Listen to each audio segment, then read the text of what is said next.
तो बच्चों ये क्वेश्चन है हमारे सामने, रुपए 150 रुपए का 4% वार्षिक ब्याज की दर से 1 वर्ष का साधारण ब्याज ज्ञात करना है।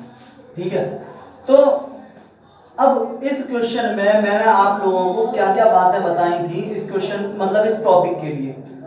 एक तो था आपका मूलधन, प्रिंसिपल,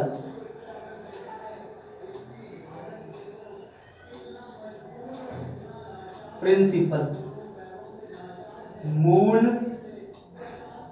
धन। तो प्रिंसिपल या मूलधन क्या चीज होती है? प्रिंसिपल या मूलधन क्या चीज होती है? ठीक है, आप कोई गरीब इंसान है, ठीक है, और आप गए किसी लाला जी के पास, आपको रुपए की जरूरत थी, आप गए किसी लाला जी के पास और लाला से बोला कि मुझे रुपए दे दीजिए। तो लाला आपको रुपए देगा, लाला जो आपको रुपए देगा, लाला जो आपको रुपए देगा, जो आपको लाला रुपए देगा, तो जो उसने दिया, जो लाला ने दिया और जो हमने लिया, जो लाला ने दिया और जो हमने लिया, लेने वाले के लिए वो मूलधन है, देने वाले के लिए भी वही मूलधन है। ठीक है, जो लाला ने दिया हमें रुपया, मान लीजिए कि लाला ने हमें 100 रुपया दिया उधार, तो वो जो 100 रुपया जो लाला ने हमें दिया वो मूलधन है। या हम ऐसे भी समझें कि जो लाला से हमने 100 रुपये उधार लिए वो मूलधन है। अब रुपए तो हमने लाला से उधार ले लिए, अब हमें लाला को रुपया वापस करना होगा। ठीक है, वापस करना होगा, तो वापस करने के लिए लाला हमसे बोलेगा कि भाई मैं तो तुम्हें रुपए दे सकता हूं 2 साल के लिए या 3 साल के लिए, तो लाला टाइम देगा। तो लाला है ये, लाला हमारा, लाला भैया टाइम दे देगा, तो लाला जो टाइम देगा वो यहाँ पे टाइम यूज होगा, 1 साल के लिए, 2 साल के लिए, जो भी टाइम देगा।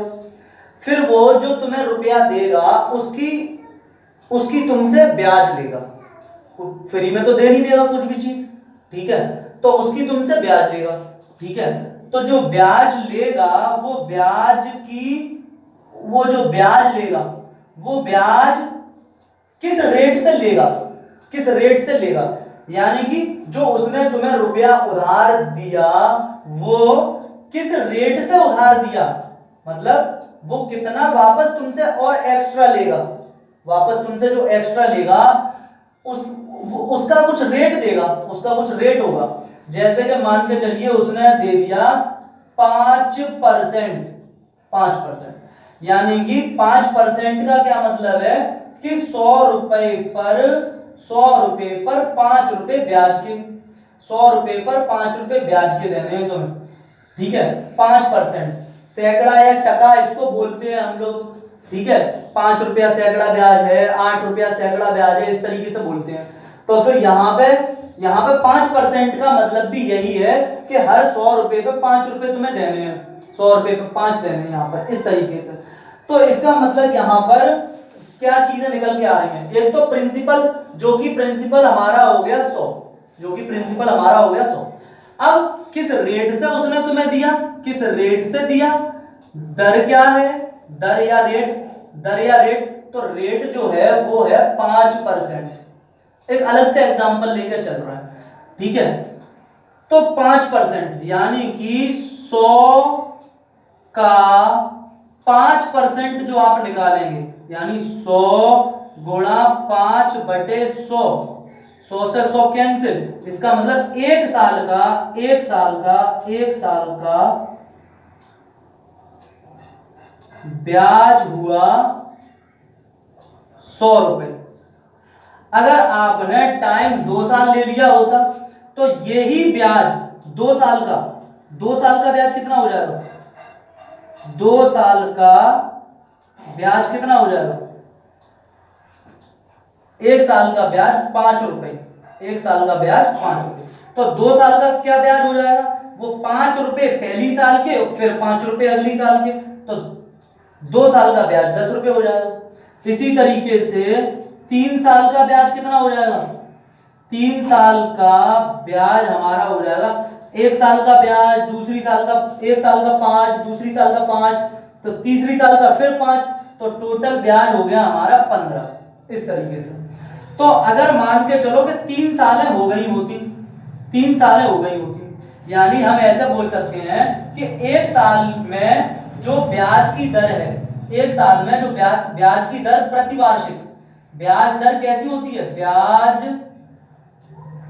दर प्रति ब्याज दर वार्षिक, वार्षिक मतलब क्या मतलब है इसका कि हर एक साल में ब्याज की दर, तो 5% है, अगर 5% है ब्याज दर वार्षिक कितनी है 5% की, इसका मतलब है कि आपको हर एक साल 5% का ब्याज देना है।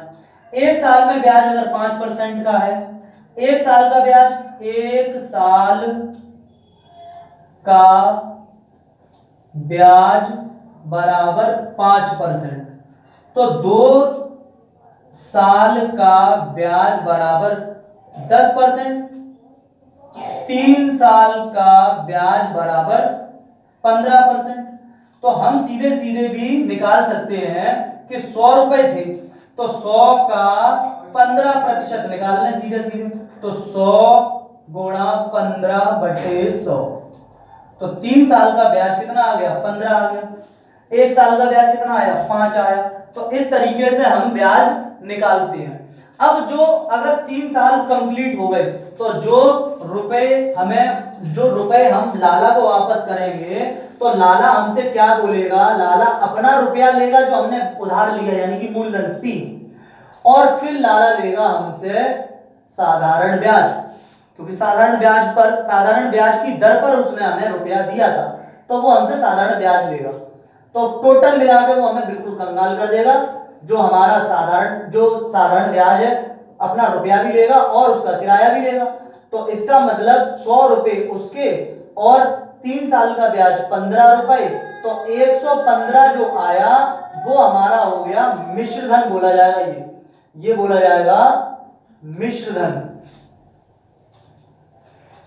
मिश्र धन अगर मैं ऐसा करके बोलूं कि जो मूलधन था वो 100% था, जो मूलधन था वो 100% था और रेट कितनी थी 5% की रेट थी, तो 3 साल में रुपया कितना, 3 साल में ब्याज कितनी हो गई 15% हो गई, यानी कि जो मिश्र धन हो जाएगा वो कितना हो जाएगा, मिश्र धन हो जाएगा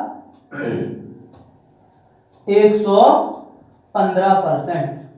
ठीक है, यानी कि 100% हमारा हमेशा मूलधन हमारा हो गया 100% मूलधन हो गया और मिश्रधन हो गया 115% और दर हो गई हमारी 3 साल में जो ब्याज आई, 3 साल की ब्याज हमारी 15% हो गई। सारी चीजें हमने परसेंट में समझ ली यहाँ पे। तो हम इस तरीके से भी क्वेश्चन को कर सकते हैं। यानी अगर ये क्वेश्चन है कि 101 साल का साधारण ब्याज बताना है, तो 1 साल का साधारण ब्याज इस क्वेश्चन में तो कुछ है ही नहीं, 150 का 4%, दर कितनी है 4%, और जो कि 1 साल के लिए ही है, यानी कि 150 का 4% कितना हो जाएगा, 150 का 4% हो जाएगा 150 गुणा 4/100, 0 से 0 कैंसिल, 5 दूनी 10, सॉरी 5 तिया 15, 5 दूनी 10, 2 दूनी 4, 2 तिया 6 रुपए आ गए ब्याज के। तो यहां जो ब्याज आ गई, जो ब्याज आई वो आई 6 रुपए। और अगर मैं यहाँ पे मिश्र धन की बात करूं तो मिश्र धन यहां पर हो जाएगा 150 प्लस 6 रुपए, मतलब 156 रुपए। ये हो गया आंसर।